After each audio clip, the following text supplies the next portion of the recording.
My DIL blocked me for 10 years. When I got rich, she showed up with luggage. I smiled. I'm glad to have you here. Follow my story until the end and comment the city you're watching from, so I can see how far my story has reached. My name is Cynthia, and I'm 64 years old. For the past 10 years, I haven't heard my grandchildren's voices. Not on their birthdays, not on Christmas morning, not even when little Mason took his first steps, or when Emma lost her first tooth. 10 years of complete silence, as if I had simply vanished from their lives. It wasn't my choice. I remember the last time I saw them like it was yesterday, though it was actually 2014. Emma was barely 2, her chubby fingers wrapped around a crayon as she scribbled on paper at my kitchen table. Mason was just a baby, sleeping peacefully in my arms while I rocked him by the window. The afternoon light filtered through my cheap curtains, casting a warm glow over what I thought would be many more moments like this. Mom, we need to talk. My son Brock's voice had an edge I'd never heard before. He stood in my doorway with his wife Ellery beside him, her arms crossed and her face set in that expression I'd grown to dread, the one that meant she'd been filling his head with poison again. Of course, honey. Let me just put Mason down for his nap. I moved toward the small crib I kept in my living room, the one I'd bought secondhand and painted myself in soft blue and yellow. Actually, Ellery interrupted, her voice sharp as broken glass, we'll be taking the children home now.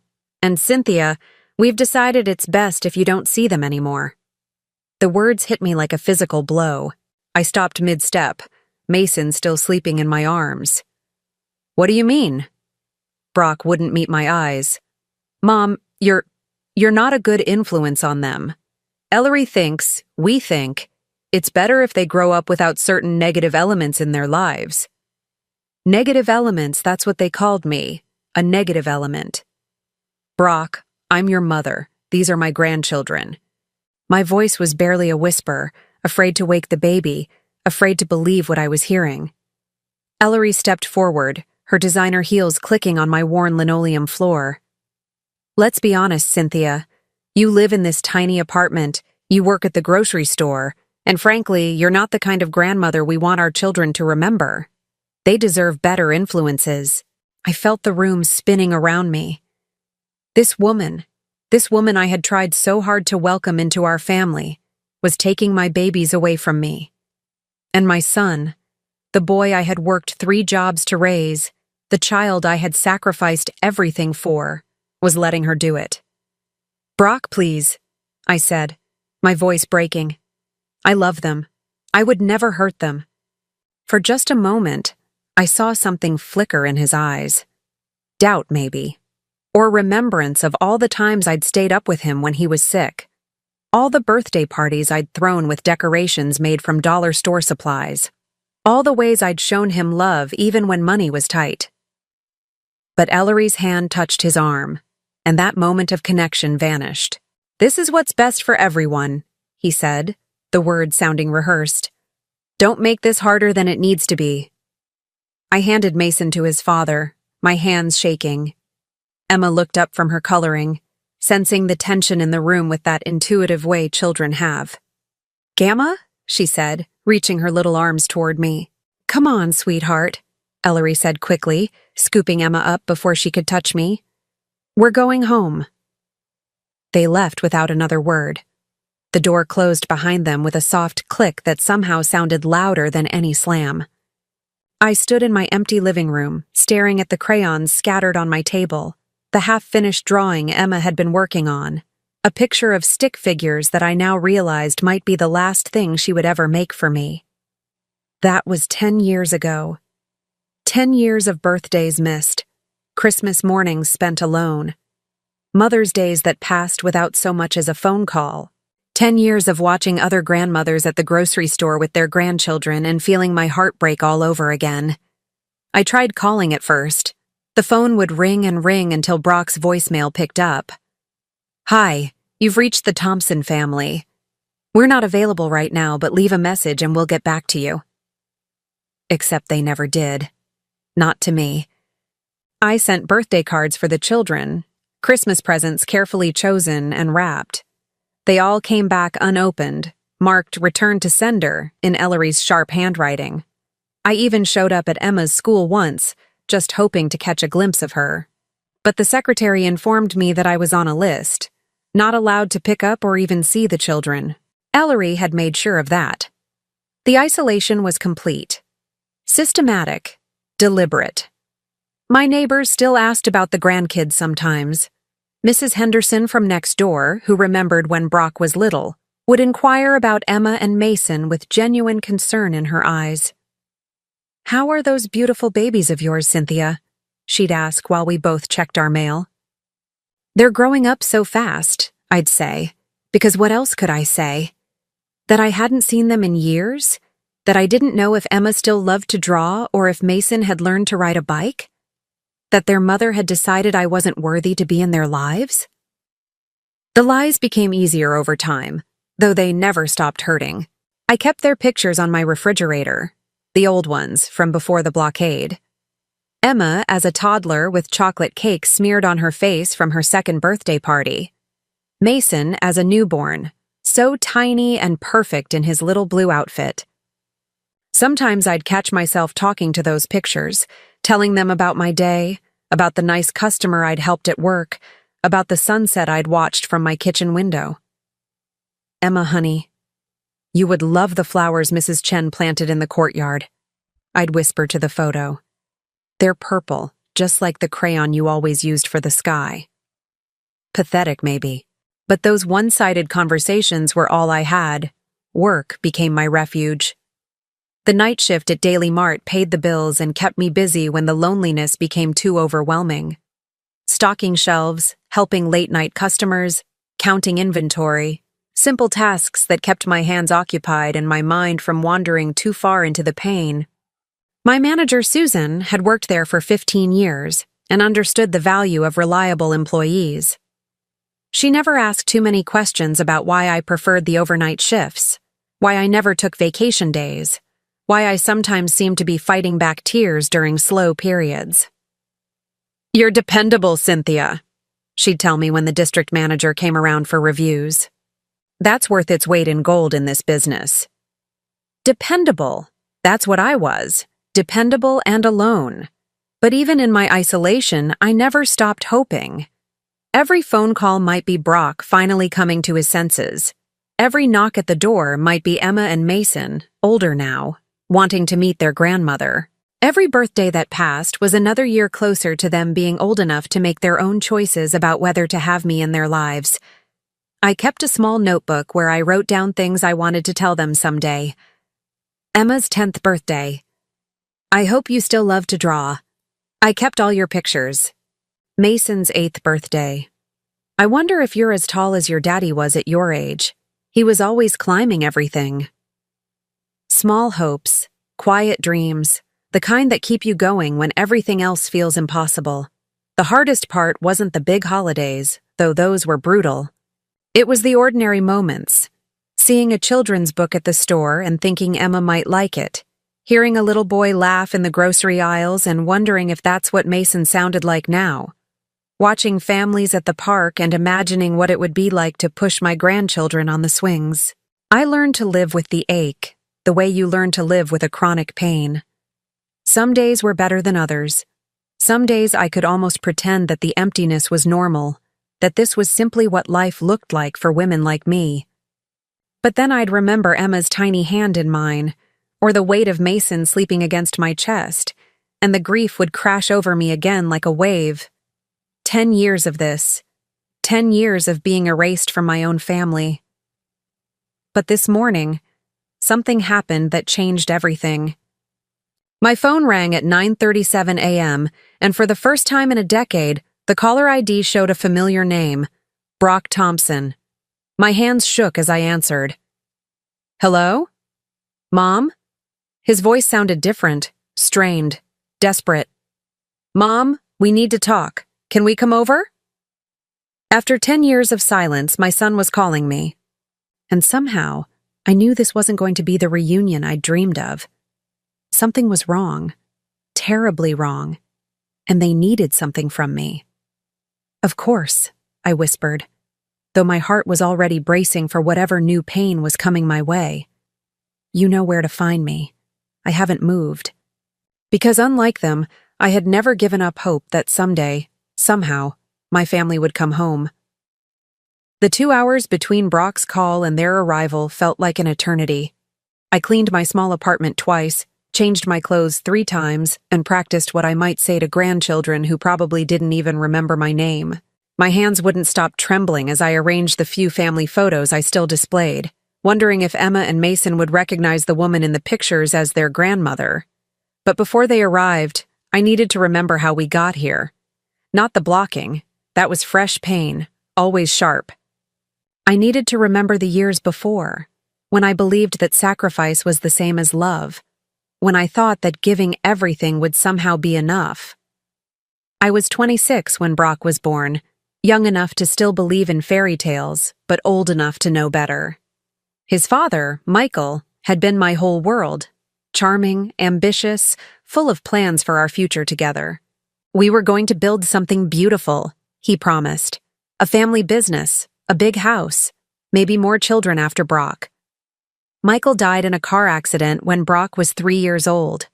One rainy Tuesday morning, gone in an instant, leaving me with a toddler who kept asking when Daddy was coming home and bills I didn't know how to pay. The life insurance money seemed like a fortune at first, $15,000. Enough to buy time, I thought. Enough to figure out what came next. Most young widows might have used it to get by for a few months, maybe go back to school, start fresh. But I wasn't most young widows. I was Brock's mother, and that little boy deserved everything I could give him. Everything his father would have provided if he'd lived. Instead of spending the insurance money, I hid it away. Not under my mattress or in some obvious place, but in something I'd been reading about in the library. Mutual funds. The bank officer, Mr. Richardson, had looked at me skeptically when I walked in with my $15,000 in cash. Mrs. Thompson, are you sure about this? These investments can be volatile. Maybe you should consider a simple savings account. But I'd done my research during Brock's nap times, reading financial magazines I couldn't afford to buy, studying the business section of newspapers I found left behind at the diner where I waitressed. I was determined to make that money grow, to build something lasting for my son. I understand the risks, I told Mr. Richardson, signing the paperwork with hands that shook from more than nervousness. This is for my son's future. That $15,000 was the seed of everything that came later. But it was also the beginning of the most difficult years of my life. To keep that investment untouched, I had to live on what I could earn, which meant working constantly, breakfast shift at the diner, afternoons cleaning office buildings, nights stocking shelves at Daily Mart. 3 jobs to make ends meet while that insurance money sat quietly growing in accounts Brock knew nothing about. I remember the morning I realized he'd started school hungry. Really hungry. Not just, I don't want cereal, hungry. I'd been rushing between jobs, leaving him with Mrs. Patterson next door more often than I liked. And somehow I'd missed that he'd been giving his lunch to other kids because there wasn't enough food at home. "Mommy," he said that night, climbing into my lap after I'd finally made it home from the grocery store. "Tommy's mom packs him 2 sandwiches every day. Can I have 2 sandwiches?" The shame hit me like a physical blow. Here I was, hoarding money for his future while he went to school hungry in the present. But I couldn't touch those investments. They were growing, slowly but steadily, and they represented something bigger than today's lunch money. They represented the college education he deserved, the opportunities his father had wanted to give him. So I picked up a 4th job, weekend catering for a local company, serving wealthy families their dinner parties while my own son ate peanut butter sandwiches for the 3rd night in a row. The years blurred together after that. Brock grew from a toddler to a little boy to a teenager, and I aged in ways that had nothing to do with time. My back ached from lifting, standing, cleaning. My hands were permanently stained from industrial cleaning products. I fell asleep in chairs more often than in my bed, too tired to make it down the hall to my bedroom. But Brock thrived. Piano lessons, soccer teams, summer camps, all funded by my multiple jobs while the insurance money continued its quiet growth. He never knew that I sometimes went without lunch so he could have his.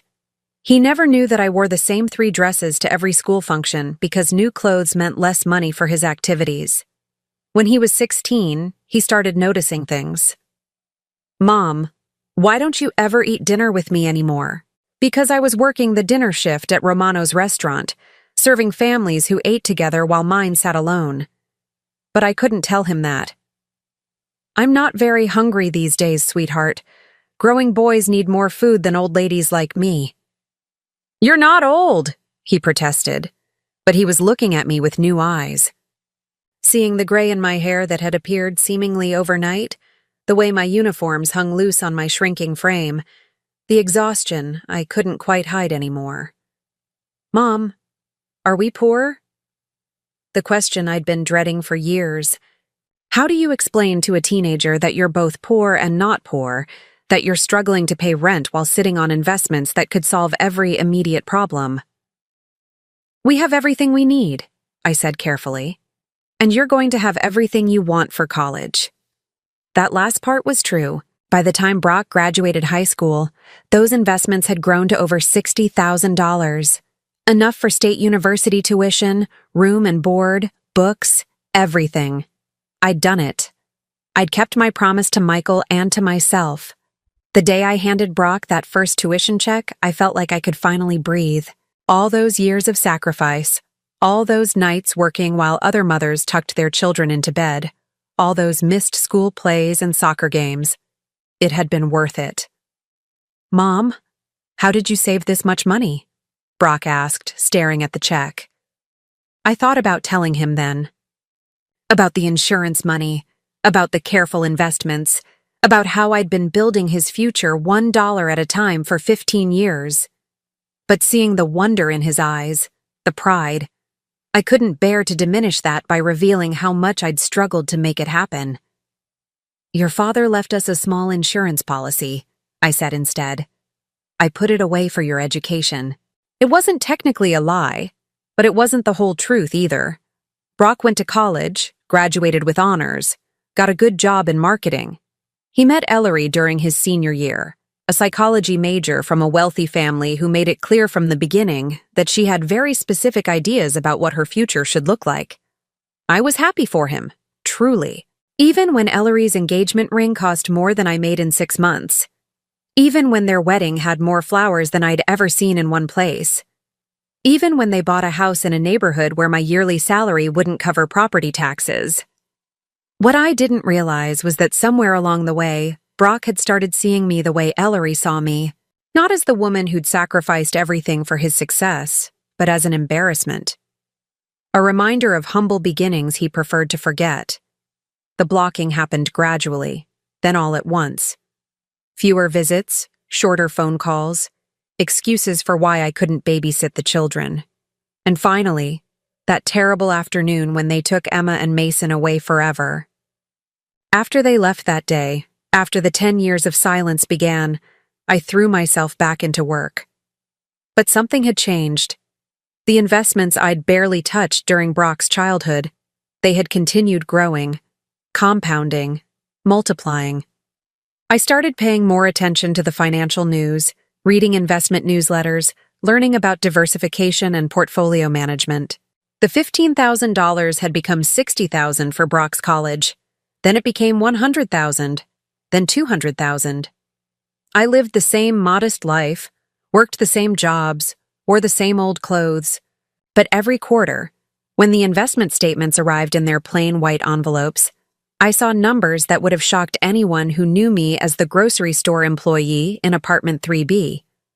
Last month, I opened one of those envelopes to find a balance that made me sit down hard on my kitchen chair. $2,400,000. Somehow, without meaning to, without planning for it, I had become wealthy. Not just comfortable, wealthy. The scared young widow who'd put $15,000 into mutual funds had accidentally built a fortune through 34 years of patient, disciplined investing. But I told no one. Not Mrs. Henderson, who worried about my heating bills. Not Susan at the grocery store, who always gave me extra hours when she knew money was tight.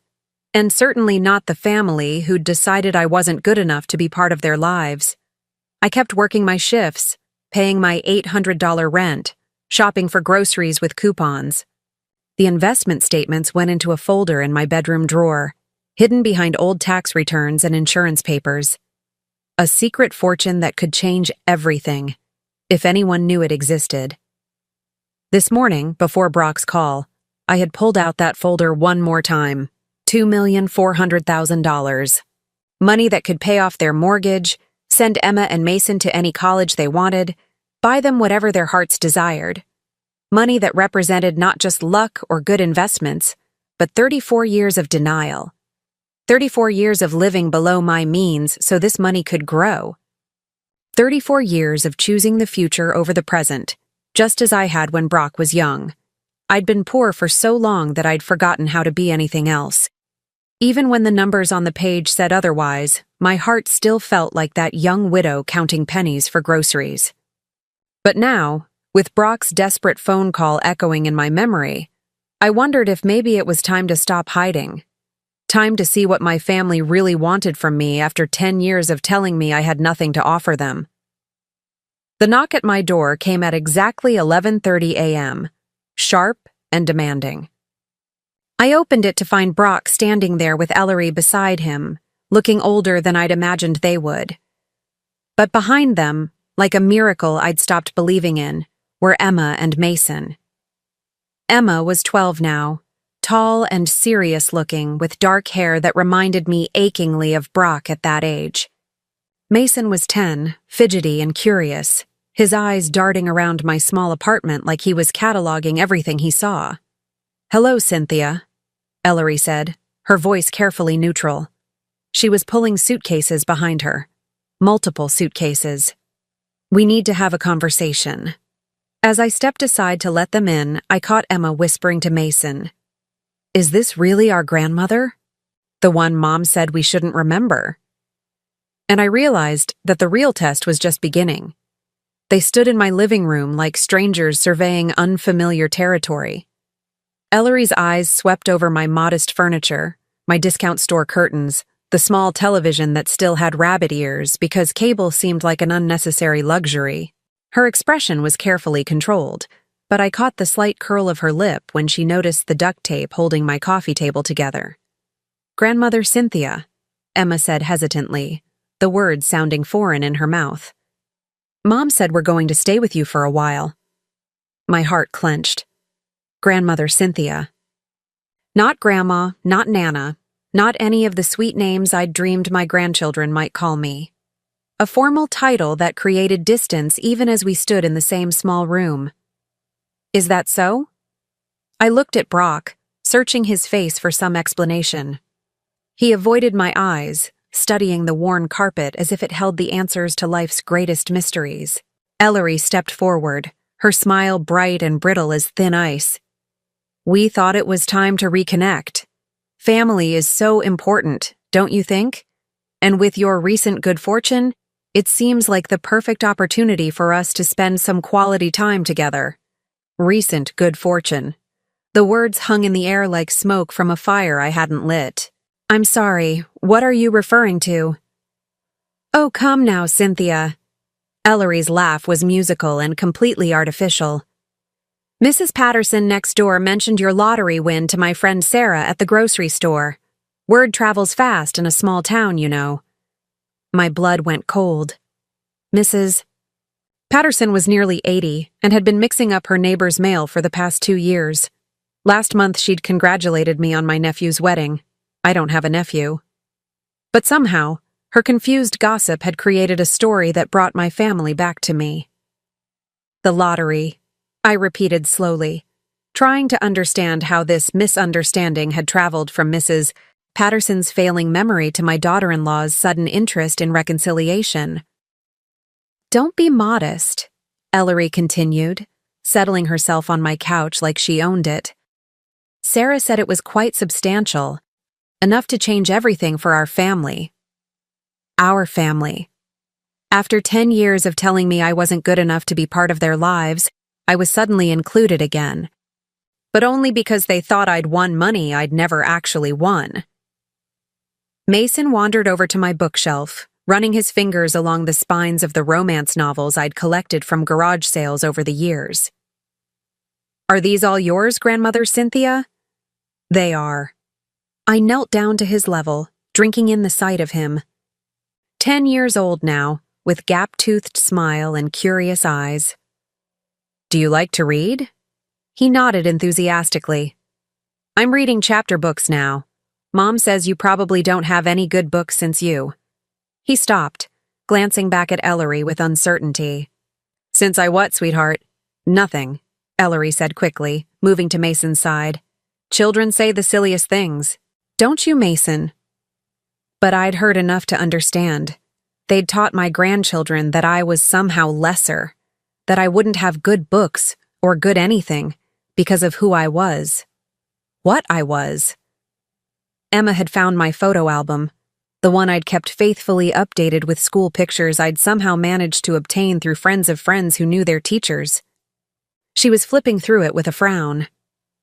"Mom, you said Grandmother Cynthia forgot about us after we were little. But look, she has pictures of me from last year's school play, and Mason's soccer team photo from this season." Ellery's perfect composure slipped for just a moment. "Those must be old pictures, sweetheart. From before." Ours, but Emma was 12, old enough to read dates and smart enough to recognize her own face. "No, look, it says Emma's spring concert, 5th grade, right here in Grandmother's handwriting. That was last month." The silence in the room was deafening. Brock finally looked up from the carpet, his face pale as he realized what his daughter had discovered. For 10 years, while they'd told the children I'd forgotten them, I'd been documenting every milestone I could find evidence of, keeping their memories alive in this little album. "Where did you get these pictures?"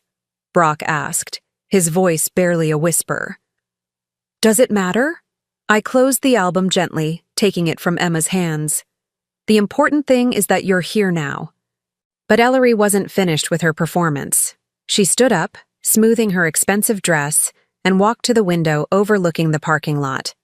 "This place is so quaint. But obviously with your windfall, you'll be moving somewhere more suitable. Somewhere with room for family." "Moving?" I followed her gaze out the window, where their Mercedes sat next to my 15-year-old Honda like a judgment on my choices. "Well, naturally. You can't expect to live in a one-bedroom apartment forever. Not when you have family who could benefit from more space." She turned back to me, her smile sharp as broken glass. "We've actually been thinking about this a lot, Cynthia. Brock lost his job 3 months ago. Did he mention that?" I looked at my son, who was now examining his shoes as if they were the most fascinating objects in the world. "No, he didn't mention that." The marketing firm had cutbacks. Very sad. And of course, with the house payments and the children's activities, things have been quite tight. Ellery's voice took on a martyred tone, as if their financial troubles were some great sacrifice she was making for the world. "I'm sorry to hear that, Brock. Why didn't you call? I could have..." "Could have what?" Ellery interrupted. "You were working at a grocery store, Cynthia. What exactly could you have done?" The dismissal in her voice was like a slap, but beneath the hurt, something else was growing. A slow, cold anger that had been building for 10 years. "Anyway," Ellery continued, settling back into her performance, "when we heard about your lottery win, we thought, isn't this wonderful? Now Cynthia can help her family, really be part of Emma and Mason's lives. And of course, this tiny apartment wouldn't be appropriate for children. They need space to grow, to play. Somewhere with a yard, perhaps. Multiple bedrooms." "You want me to buy a house?" I said flatly. "We want you to buy us a house," Ellery corrected with breathtaking audacity. "All of us. One big, happy family. The children deserve to live somewhere nice, don't you think? And with your windfall, you could afford something really special, something worthy of your grandchildren." Mason had found my small collection of children's books, the ones I'd bought over the years, hoping that someday I might read them to Emma and him. He was sitting cross-legged on the floor, absorbed in a picture book about a grandmother and her grandchildren baking cookies together. "I always wanted to bake with you," he said suddenly, looking up at me with eyes that were heartbreakingly like Brock's at that age. "But Mom said you were too busy working to spend time with kids." "Mason!" Ellery's voice was sharp. "Don't bother Grandmother Cynthia with silly stories." But Mason wasn't deterred. "Emma and I used to ask about you all the time. Remember, Emma? We wanted to know why we never visited Grandmother Cynthia like our friends visited their grandmas." Emma nodded, her young face serious. "Mom always said you didn't really want to see us, that you were too tired from work and stuff." The lies. 10 years of lies, fed to children who'd wanted to know their grandmother. 10 years of poison disguised as protection. "That's not true," I said quietly. "I've wanted to see you every single day since you were taken away from me." "Taken away?" Emma's eyebrows rose. "We weren't taken away. We just stopped visiting. Because your mother decided I wasn't good enough to be your grandmother anymore." The words hung in the air like an accusation. Ellery's face flushed red, but before she could respond, Brock finally found his voice. "Mom, don't. Please. We're here now. That's what matters." "Are you?" I looked at him, really looked at him for the first time since they'd arrived. "Are you here because you want to be? Or are you here because you think I have something you need?" The silence stretched between us like a chasm. Outside, I could hear Mrs. Henderson watering her plants, the sound of normal life continuing while mine turned upside down once again. Finally, Ellery spoke. "I think we're getting off on the wrong foot. The children have had a long day and we're all tired. Perhaps we could discuss living arrangements later. For now, we just need somewhere to stay for a few days while we sort things out." "Living arrangements?" The phrase stuck in my throat. "Well, obviously we can't all fit in this little apartment long term, but temporarily, while we find something more suitable for the family." She gestured around my living room as if it were a homeless shelter she was graciously agreeing to occupy. And suddenly, I understood. They hadn't come here to reconcile. They hadn't come here because they'd missed me or because they wanted the children to know their grandmother. They'd come because they thought I had money and they intended to take it. The lottery win that existed only in Mrs. Patterson's confused imagination had brought them back to me. Not love, not regret, not the desire to heal our broken family. Money. The possibility of money. "How much?" I asked quietly. "I'm sorry?" Ellery tilted her head with practiced innocence. "How much do you think I won?" She exchanged a glance with Brock, and I saw calculation in her eyes. "Well, we didn't want to pry, but Sarah mentioned it was quite substantial. Enough to change everything. Enough to buy a proper house in a good neighborhood. Somewhere the children could be proud to bring their friends. Somewhere they could be proud to bring their friends. Not somewhere I could be happy, not somewhere our family could heal. Somewhere that would reflect well on them." Mason had moved on to a book about a little boy visiting his grandmother's farm. "Look, Grandmother Cynthia, this boy gets to help his grandma feed the chickens. Do you have chickens?" "No, sweetheart. I live in an apartment. No room for chickens here. But when we move to the big house, could we get some? Please?" The hope in his voice broke my heart. These children had been fed lies about me for 10 years, but they were still children. Still capable of dreaming about grandmothers and chickens and all the things they'd been denied. "Mason, stop bothering Grandmother Cynthia with silly questions," Ellery snapped. "She's been alone for a long time. She's not used to children anymore. Not used to children, as if 10 years of forced separation had somehow erased my ability to love my own grandchildren." I stood up slowly, my joints protesting after the emotional strain of the morning. "I need to make some phone calls about the arrangements." "Of course," Ellery said brightly. "Take your time. We'll just make ourselves comfortable. Come along, children. Let's explore a bit. As they moved through my small apartment like tourists in a foreign country, I retreated to my bedroom. Behind them, I could hear Ellery's voice, low and urgent, talking to Brock about square footage and property values, and all the things that mattered more to her than the grandmother who'd spent 10 years grieving for children who were never really lost, just stolen. I sat on my bed and pulled out my phone, but I didn't call anyone. Instead, I stared at the folder in my drawer, the one containing investment statements that proved I was wealthier than they could imagine. Not from the lottery they thought I'd won, but from 34 years of sacrifice and careful planning. They wanted to use me for money I didn't have, based on a lie they'd chosen to believe. But what they didn't know was that I actually had more money than they'd ever dreamed of. Money they'd never see, because they'd never ask to see me. The real question was, what was I going to do about it? The evening meal was a disaster disguised as a family dinner. I'd prepared the only thing I could manage with my modest groceries: spaghetti with meat sauce, garlic bread from the dollar store, and a salad made with iceberg lettuce because it was all I could afford. Simple food that had sustained me through years of living paycheck to paycheck, but clearly not what Ellery expected from a lottery winner. "This is rustic," she said, examining her plate as if I'd served her roadkill. "I suppose you haven't had time to adjust your shopping habits yet. Once we're settled in somewhere more appropriate, I can help you plan better menus, something more suitable for your new circumstances."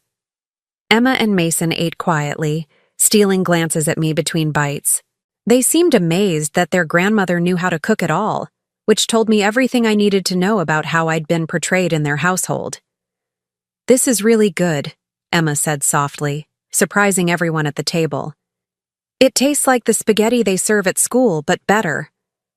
"Emma," Ellery's voice carried a warning, "don't compare Grandmother Cynthia's cooking to cafeteria food." "But I like cafeteria food," Emma protested. "And I like this too. Mom, why didn't you ever tell us that Grandmother could cook?" The question hung in the air like smoke from a grease fire. Brock shifted uncomfortably in his chair, suddenly fascinated by his garlic bread. Ellery's smile became so tight I thought her face might crack. We didn't know," she said finally. "Your grandmother and I haven't spent much time together over the years." That was certainly one way to put it. Mason had been unusually quiet, but now he looked up from his plate with the direct gaze that only children possess. "Grandmother Cynthia, why don't you live in a big house like other grandmas?" "Mason," Ellery snapped, "that's a rude question." "But I'm just wondering," Mason continued, undeterred by his mother's sharp tone. "Tommy's grandma has a swimming pool and a big kitchen with an island. If you won the lottery, shouldn't you have fancy stuff too?" Out of the mouths of babes. My 10-year-old grandson had just asked the question that cut to the heart of everything. If I'd really won a substantial lottery prize, why was I still living in an $800 a month apartment with duct-taped furniture? "Well," I said carefully, "sometimes it takes time to figure out what to do with unexpected money. Big decisions shouldn't be rushed." Ellery leaned forward eagerly. "Exactly. That's why family is so important during times like this. Brock and I have experience with financial planning, property investment. We can help guide you through the process." I almost laughed. Brock, who'd lost his job 3 months ago and hadn't told his own mother. Ellery, who was clearly drowning in debt, but trying to maintain appearances. These were the people who wanted to guide my financial decisions. "That's very generous of you," I said. "But I've been managing my money for quite some time now." "Managing?" Ellery's eyebrows rose. "Cynthia, no offense, but you work at a grocery store. I have a master's degree in psychology, and Brock has years of corporate experience. Surely you can see the benefit of professional guidance." Professional guidance. From people who'd driven themselves into such deep debt that they needed to move in with the grandmother they'd spent 10 years vilifying. After dinner, while Brock helped with dishes, a courtesy I suspected was Ellery's idea rather than his, she cornered me in the living room. The children had discovered my small collection of board games and were setting up Monopoly on the coffee table, arguing good-naturedly about who got to be the dog. "Cynthia, we need to discuss practicalities," Ellery said, her voice low but urgent. "This apartment is clearly temporary, but the children need stability. Emma starts 7th grade in the fall, and Mason is at a crucial age for social development. They can't be moving from place to place." "They seem to be moving just fine," I observed. "After all, they moved out of their house and into my apartment with no notice at all." Her perfect smile faltered. "That's different. That's family helping family during a difficult time." "Is it? Because it seems to me like family helping family would involve some conversation beforehand. Some asking rather than announcing." "We're asking now," but her tone suggested she was doing nothing of the sort. "The children need a proper home, Cynthia. Somewhere with space for homework and friends and all the things growing children require. You understand that, don't you?" What I understood was that she'd already spent my imaginary lottery money in her head. She'd probably been house hunting online before they'd even knocked on my door. Emma looked up from the Monopoly board. "Can I be the banker, Grandmother Cynthia? I'm really good with money. Dad always says I should be an accountant when I grow up." "Of course, sweetheart." I sat down on the floor next to her, ignoring the way Ellery's lips pursed at my willingness to play games on the carpet like a child. "How much money do we each start with?" Mason asked, sorting through the colorful bills. $1,500 each, Emma replied promptly. "That's the rules. $1,500. The same amount I struggled to save each month during the hardest years of Brock's childhood. Money that had seemed like a fortune when I was 26 and terrified, but was now just the opening stakes in a children's game. "Did you know," I said as Emma dealt out the money, "that $1,500 was exactly how much I had when your father started kindergarten?" After rent and groceries and his school supplies, that was what was left for the whole month. "Really?" Emma's eyes widened. "That doesn't seem like very much." It wasn't, but we made it work. Brock had stopped washing dishes. I could see him in the kitchen doorway, listening with an expression I couldn't quite read. "How did you make it work?" Mason asked, already moving his game piece around the board. "Very carefully. Every dollar had to count for 3 or 4 things. I learned to be creative." "What do you mean?" I thought about those years, about the careful calculations that had become second nature. "Well, for instance, when your father needed new school clothes, I would shop at thrift stores first. But I wouldn't just buy any clothes. I'd look for pieces that could work for school, for play, and for church. One shirt had to do 3 jobs. "That's smart," Emma said approvingly. "Mom always says we have to buy separate outfits for every occasion." Ellery's face flushed. "Children need appropriate clothing for different activities, Emma. It's important to dress well." "But Grandmother Cynthia's way saves money," Mason pointed out with the logical simplicity of childhood. "Then you can buy more important stuff." "Like what?" Ellery's voice had an edge now. Mason shrugged. "I don't know. Food? Books? Toys? Stuff kids actually need?" From the mouths of babes, indeed. The game continued, but I could feel tension building in the room like pressure before a storm. Ellery kept checking her phone, typing urgent messages to someone. Brock remained in the kitchen, ostensibly cleaning, but really just avoiding the conversation happening in the living room. "Grandmother Cynthia," Emma said as she landed on my property and owed me rent. "Can I ask you something?" "Of course." "Were you sad when we stopped visiting?" The question hit me like a physical blow. Beside me, I heard Ellery's sharp intake of breath. "Emma, that's not appropriate." "It's okay," I said quietly, meeting my granddaughter's serious gaze. "Yes, sweetheart. I was very sad." "Why did we stop coming? Mom said it was because you were too busy, but you don't seem too busy now." I glanced at Ellery, whose face had gone pale beneath her carefully applied makeup.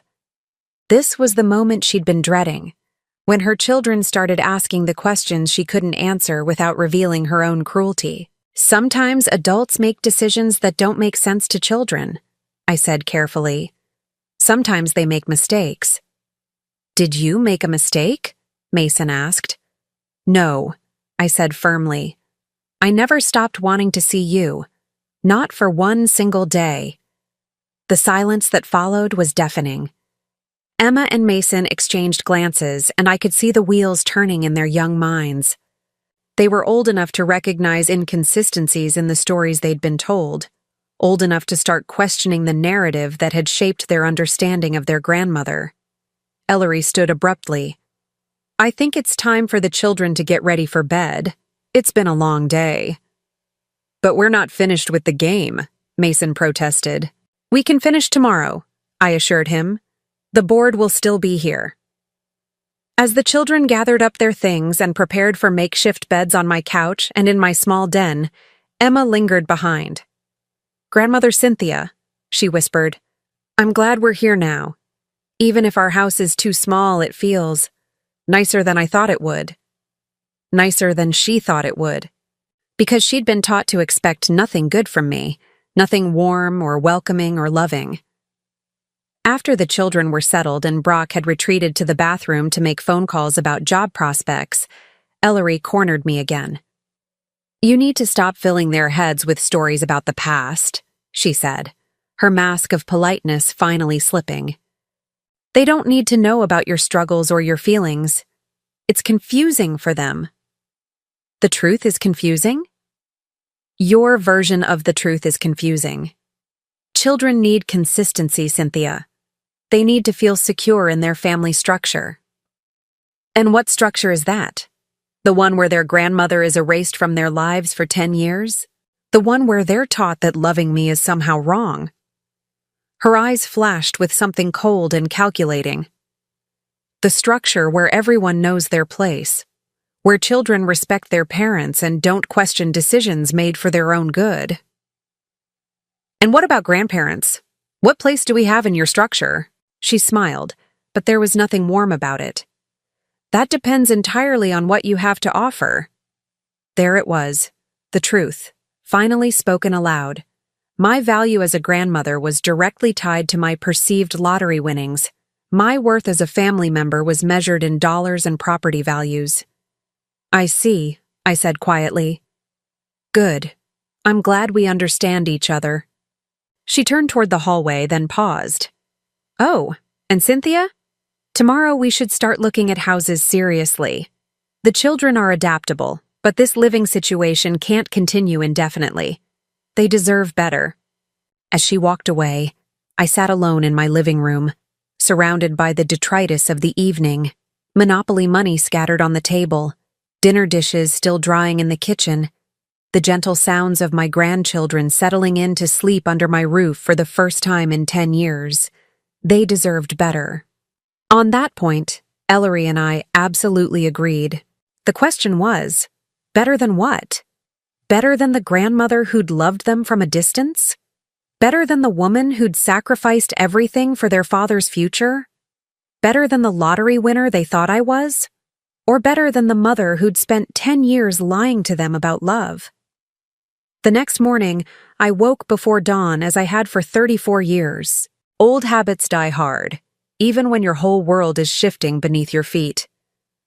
I made coffee in my small kitchen, listening to the unfamiliar sounds of family sleeping in my living space, Emma's quiet breathing from the couch, Mason's occasional murmur from his makeshift bed in the den, Brock's familiar snore that hadn't changed since he was a teenager. For a moment, I allowed myself to pretend this was normal, that my grandchildren had always been part of my morning routine, that their presence wasn't the result of lies and manipulation, that we were simply a family who loved each other waking up under the same roof. But reality has a way of reasserting itself, and reality walked into my kitchen at 6:45 a.m. in the form of Ellery, perfectly dressed despite sleeping on an air mattress, her phone already glued to her ear. Yes, I understand the market is competitive, she was saying to whoever had the misfortune of being her realtor this early in the morning. But we're serious buyers. Cash buyers, actually. My mother-in-law just came into some money and we're looking for something substantial. 4 bedrooms minimum, good school district, swimming pool if possible. Cash buyers, swimming pool, 4 bedrooms. She'd spent exactly 36 hours in my apartment and was already spending my imaginary lottery winnings with the confidence of someone who'd never been denied anything in her life. I poured myself coffee and waited for her to finish the call. When she hung up, she turned to me with that bright, artificial smile I'd grown to despise. "Good morning, Cynthia. I hope you don't mind. I took the liberty of contacting a few real estate agents. There are some wonderful properties available in Willowbrook Heights. That's where we lived before Brock's. Employment situation changed. The children's friends are all in that area." Willowbrook Heights, where house prices started at $500,000 and went up from there. Where people like me, the real me, not the lottery winner she imagined, couldn't afford to drive through, let alone live. "That sounds expensive," I said mildly. "Well, of course, but you can afford it now. And really, Cynthia, after all these years of living so modestly, don't you deserve something better?" Modestly. Such a kind way to say poverty. "The children deserve something better too," she continued, warming to her theme. "Emma is at such a crucial age for social development. Living in a nice neighborhood, having friends over, being part of the right community, these things matter more than you might realize." The right community, as opposed to the wrong community, where grandmothers who worked at grocery stores raised children who somehow managed to graduate college and find successful careers anyway. Brock emerged from the bathroom, looking haggard in a way that had nothing to do with sleeping on an air mattress. He'd been making phone calls until nearly midnight, probably following up on job leads or trying to negotiate with creditors. The stress was written in the lines around his eyes, in the way he moved like a man carrying invisible weight. "Morning, Mom," he said quietly, accepting the cup of coffee I offered him. For just a moment, he looked like the little boy who used to stumble into the kitchen before school, hair sticking up in every direction, needing help finding his backpack. "Any luck with the job search?" I asked. He shook his head. "Market's tough right now. Everyone's cutting back, consolidating. Experience doesn't seem to matter as much as it used to." "Something will come up," I said, though we both knew that generic reassurance was about as useful as thoughts and prayers. Ellery glanced at him with barely concealed irritation. "Well, that's actually less of a concern now, isn't it? I mean, with Cynthia's windfall, we have some breathing room to be selective. Brock doesn't need to take just any job." The casual way she dismissed his pride, his need to provide for his family, his entire professional identity. It was breathtaking in its cruelty. But what was worse was the way Brock's shoulders sagged, as if he'd been carrying this particular burden for so long he'd forgotten what it felt like to stand straight. "Ellery," he said quietly, "we can't just assume—" "Can't assume what? That family helps family? That Cynthia wants what's best for her grandchildren?" She turned to me with eyes that glittered like cut glass. "You do want what's best for them, don't you, Cynthia?" It was a trap, beautifully laid. Say yes, and I was agreeing to fund their lifestyle indefinitely. Say no, and I was admitting I didn't care about Emma and Mason's welfare. "I want what's best for everyone," I said carefully. Emma and Mason chose that moment to wander into the kitchen, drawn by the smell of coffee and the low murmur of adult conversation. They looked rumpled and young in their pajamas, Mason's hair sticking up exactly like his father's used to. Emma already alert and taking in the tension between the adults with the sharp awareness of a 12-year-old who'd learned to read emotional weather patterns. "Are we really going to look at houses today?" Mason asked excitedly. "Can we see one with a pool?" "We'll see, sweetheart," I said, ruffling his hair. "First, we need to have a family discussion about some important things." "What kind of important things?" Emma asked, immediately suspicious. She'd learned early to be wary of adult conversations that might affect her world. I looked at Brock, then at Ellery, then at my grandchildren who deserved so much better than the games their parents were playing with their lives. About honesty, I said finally. About truth and lies and what family really means. The silence that followed was heavy with unspoken tensions. Ellery's smile faltered. Brock's coffee cup paused halfway to his lips. Emma and Mason looked between the adults, sensing something significant was happening but not understanding what. I walked to my bedroom and retrieved the folder I'd been hiding for so many years.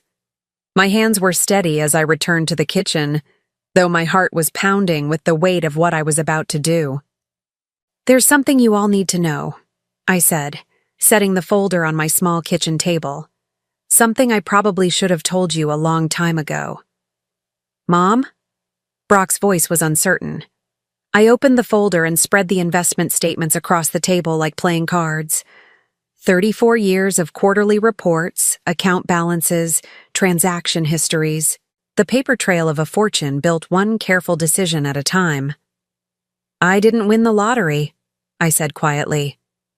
Mrs. Patterson was confused, as she often is these days. There was no lottery ticket, no sudden windfall. Ellery's face went white.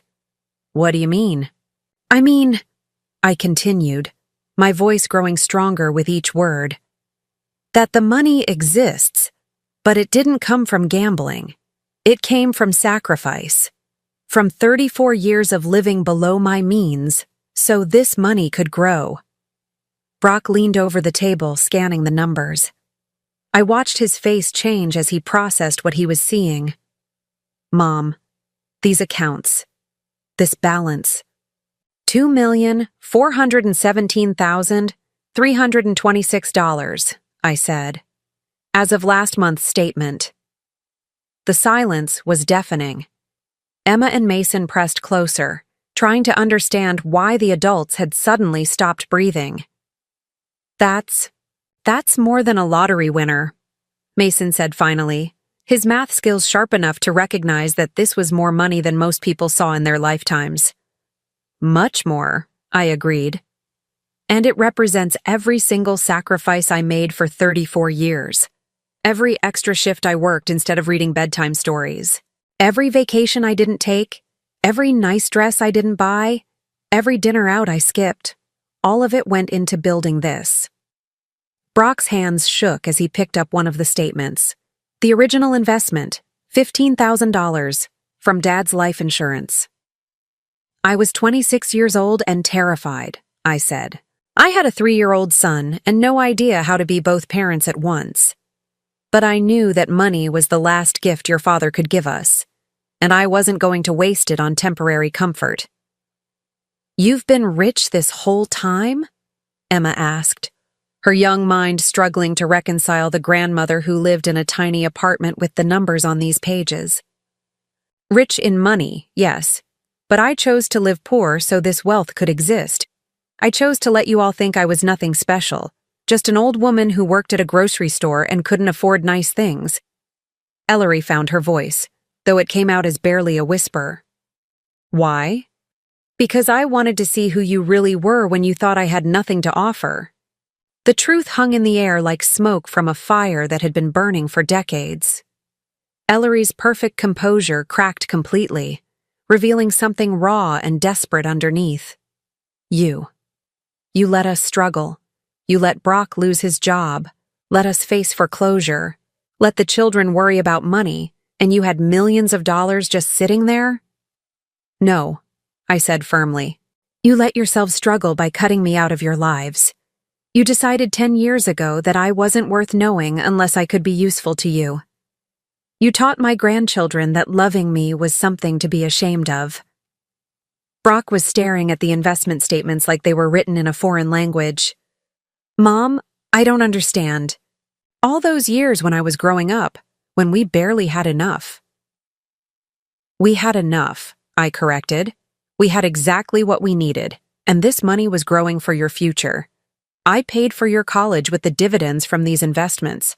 I gave you every opportunity I could while building something bigger for the long term. But you could have made our life easier.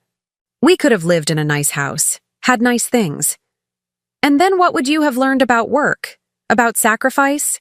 About the value of money? I gestured toward Ellery, who was now openly crying. Look how she treats money she didn't earn. Look how quickly she's willing to spend wealth that belongs to someone else. Is that what you wanted to learn? Mason tugged on my sleeve. Grandmother Cynthia, are you going to buy us a house now? The question was innocent, but it cut to the heart of everything. I knelt down to his level, looking into eyes that were so much like his father's. That depends, sweetheart. Are you going to love me if I say no? He blinked, confused by the question. Of course, you're my grandma. And what if I never buy you anything? What if I just love you and spend time with you and teach you things, but I don't give you money or toys or fancy stuff? That's okay too, Emma said, though she glanced uncertainly at her mother. Isn't it, Mom? Ellery couldn't answer. She was trapped between her own greed and her children's innocent acceptance of unconditional love. Brock set down the investment statements and looked at me with eyes I hadn't seen since he was small. Mom, I'm sorry. I'm so sorry for all of it. For choosing her over you. For letting her poison the kids against you. For being weak when you needed me to be strong. I know, I said simply. But now you have to choose again. And this time, your children are watching. He looked at Ellery, who was still crying but now with the desperate tears of someone who realizes their game is over. Then he looked at Emma and Mason, who were watching this adult drama unfold with the clear eyes of children who deserved better than the manipulation they'd been subjected to. What do you want me to choose? He asked. I stood up, my knees protesting but my resolve stronger than it had been in 10 years. I want you to choose truth. Choose honesty. Choose the kind of family your children deserve to be part of. And if I do? If we start over? I smiled, feeling lighter than I had in decades. Then we start over, all of us, but on my terms this time. Ellery's head snapped up. What does that mean? I met her gaze steadily. It means you have until noon to decide what kind of mother you want to be. The kind who teaches her children that love can be bought, or the kind who teaches them that some things are more valuable than money. And if I choose wrong? Then you'll find out that $2 million can buy a lot of things, but it can't buy forgiveness for 10 years of cruelty. The ultimatum settled over the kitchen like dust after an explosion. For the first time in a decade, I held all the power. The question was, what was I going to do with it? Noon came faster than I expected and slower than I hoped. The hours between my ultimatum and Ellery's deadline crawled by with the weight of 34 years of careful planning finally coming to fruition. I spent the morning watching my family, really watching them, as they processed the bombshell I'd dropped into their carefully constructed world of lies. Emma and Mason, bless them, adapted with the resilience that children possess when adults finally stop lying to them. They asked direct questions and accepted direct answers. They wanted to know why I'd kept my wealth secret, why their mother had kept them away from me, why money seemed to make all the adults act so strangely. Grandmother Cynthia, Mason said as we sat together on my small couch, if you have all that money, why do you still live here? Because this is my home, I said simply. Money doesn't change where you belong. But Mom always says we need to live in the right neighborhood so people will respect us. Emma nodded sagely. She says where you live tells people what kind of person you are. I thought about that for a moment, looking around my modest apartment with its second-hand furniture and carefully mended curtains. What kind of person do you think I am, based on where I live? But they considered this seriously. These children who'd been taught to judge worth by square footage and property values. I think you're the kind of person who doesn't waste money on stuff you don't need, Emma said finally. I think you're the kind of person who saves money for important things instead of spending it on showing off, Mason added, from the mouths of babes. In 10 minutes of honest conversation, my grandchildren had understood something their mother had spent their entire lives failing to grasp. Brock spent the morning pacing my small living room like a caged animal, stopping occasionally to stare at the investment statements I'd left spread across my kitchen table.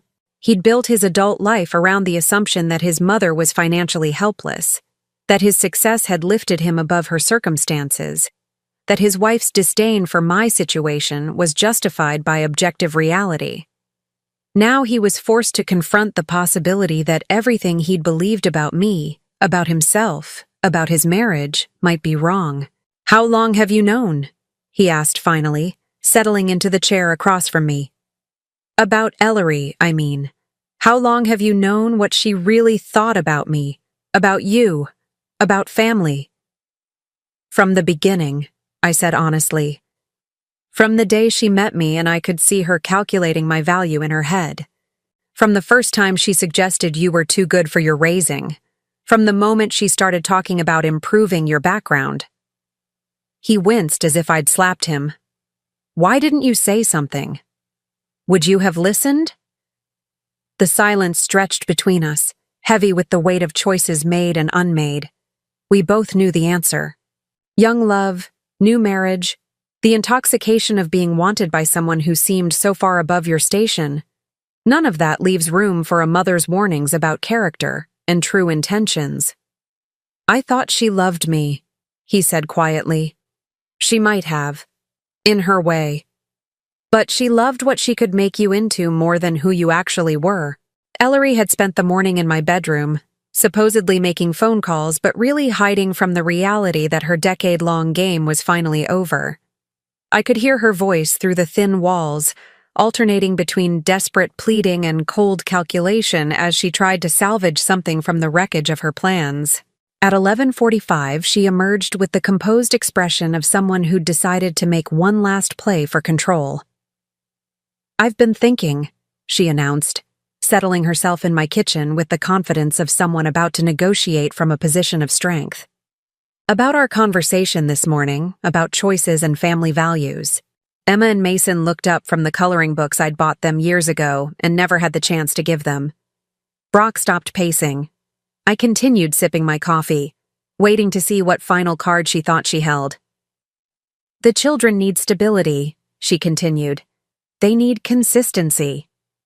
And while I admit that our family dynamic hasn't been perfect, disrupting their lives now would be traumatic for them." She was using the children as human shields, appealing to my love for them to protect herself from the consequences of her own actions. It was exactly what I'd expected. "What are you proposing?" I asked mildly. "A compromise. A fresh start for all of us. We acknowledge that mistakes were made on both sides." "Both sides?" The words came out sharper than I intended. "What mistakes did I make exactly?"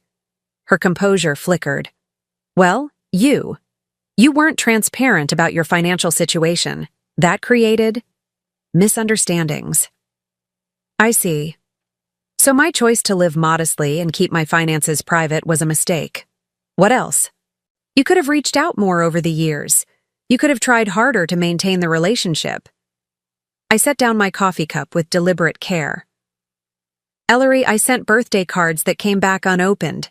I made phone calls that went straight to voicemail. I showed up at my granddaughter's school and was told I was on a list of people not allowed to see the children. Exactly how much harder should I have tried?" That's not how I remember it." "No, I'm sure it isn't. Memory is convenient that way." Brock was staring at his wife with growing horror as he realized the full extent of her systematic cruelty. "Ellery, you told me Mom didn't want to see the kids. You said she was too busy with work to be bothered with them. I was protecting them, and protecting you. Do you remember what your life was like before you met me?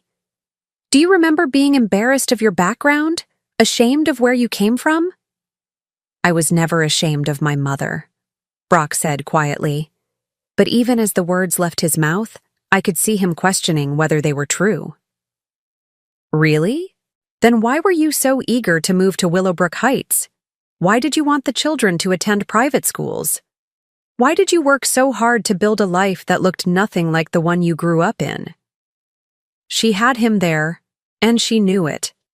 Brock had spent his adult life running from his humble beginnings, trying to become someone worthy of her love. And in the process, he'd learned to see his childhood, and by extension, me, as something to be transcended rather than treasured.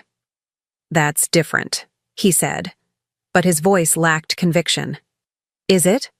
Or is it just uncomfortable to admit that you wanted distance from this?" She gestured around my modest apartment. "That you were grateful when I gave you permission to stop pretending you enjoyed visiting your mother in her tiny apartment." The cruelty was breathtaking, but it was also illuminating. In her desperation to maintain control, Ellery was finally showing everyone exactly who she was. Emma stood up abruptly, her coloring book falling to the floor. "Stop it." All the adults turned to stare at her. At 12 years old, she was tall for her age and possessed of a quiet dignity that reminded me achingly of Brock at that same age. "Stop what, sweetheart?" Ellery asked, her voice automatically shifting to the syrupy tone she used when she wanted to appear caring. "Stop being mean to Grandmother Cynthia. Stop saying terrible things about Dad. Stop acting like we're stupid and can't see what you're doing. Emma, that's enough. Adults are trying to have a conversation.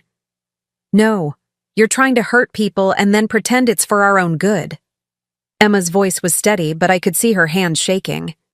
"You told us Grandmother Cynthia didn't want to see us, but her whole apartment is full of our pictures. You said she didn't care about us, but she saved every single drawing we ever made in school. You said she was too poor to buy us nice things, but she has millions of dollars she never spent on herself." Mason nodded vigorously. "And you said Dad's childhood was embarrassing, but he turned out pretty good. Better than some of my friends' dads who grew up rich and still act like jerks." Ellery's perfect composure finally cracked completely. "You don't understand. You're children. You don't know how the world works, how important appearances are, how much harder life is when you don't have advantages." "I understand that you lied to us," Emma interrupted. "For our whole lives. About everything." The truth, delivered by a 12-year-old with the clarity that only comes from seeing adults behave badly, hung in the air like a judgment. Brock sat down heavily in his chair, his head in his hands. "Jesus, Ellery, what have we done?" "We've built a good life," she said desperately. "We've given the children opportunities, experiences. We've taught them that love is conditional," he said. "We've taught them that family isn't worth maintaining if it doesn't serve your purposes. We've taught them to be ashamed of where they came from. And we've taught them that their grandmother isn't worth knowing," I added quietly. "Unless she has something they want."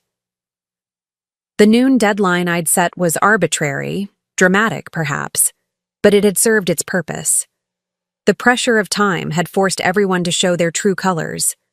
Ellery's last-ditch manipulation attempt had backfired spectacularly, exposing her not just to me and Brock, but to her own children. "So," I said, standing up and smoothing down my simple dress, "it seems like everyone has made their choice." "What does that mean?" Ellery asked, though the fear in her eyes suggested she already knew.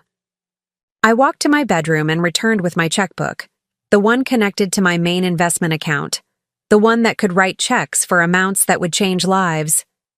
"It means," I said, settling at my kitchen table and uncapping my pen, "that some people get second chances and some people get exactly what they've earned." I wrote the first check carefully, my handwriting steady despite the magnitude of what I was doing. $25,000 made out to Brock Thompson, enough to cover their immediate debts, buy them time to figure out their next steps, start fresh. "This is for you," I said, tearing it out and handing it to my son. "To help you get back on your feet." His hands shook as he took it. "Mom, I can't accept this. Not after everything." "You can, and you will. But there are conditions." "What conditions?" I wrote a second check, this one for $50,000. This one goes into education funds for Emma and Mason. College, trade school, whatever they choose. But it's managed by me, and it's only accessible if they maintain a relationship with their grandmother. Emma and Mason's eyes went wide. They might not fully understand the magnitude of $50,000, but they understood it was more money than they'd ever imagined having access to. "And the third condition?" Brock asked quietly. "You get counseling.